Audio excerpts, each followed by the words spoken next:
আজ দেখে নেব পটল বাটা। পটলগুলো ছোটো ছোটো আকারে কেটে ধুয়ে নিয়েছি। বেশ কয়েকটা কাঁচা লঙ্কা দিয়ে একটা ফ্রাই প্যানের মধ্যে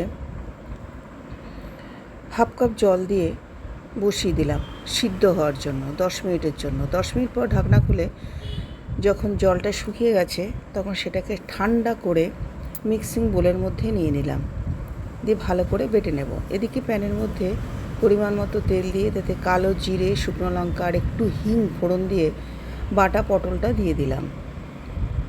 এবার নাড়াচাড়া করতে হবে।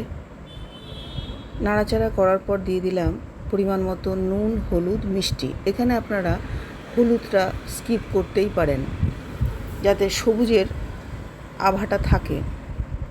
এরপর আবারও নাড়াচাড়া করতে হবে। এবার নাড়তে নাড়তে যখন এই বাটাটা কড়াই থেকে ছেড়ে আসবে তখন কিন্তু সেটা তৈরি।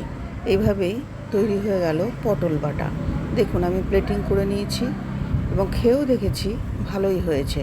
তাই পটল এখন বাজার থেকে উঠে যাচ্ছে, এরকম করে খেতেই পারেন। এছাড়াও আরেক রকমভাবে পটলের ভর্তা হয়, যেটা খুব ঝিরিঝিরে করে কাটতে হবে। যদি পারি তাহলে দেখাবো। তাই এরকম করে করুন, খান আর ভালো থাকুন।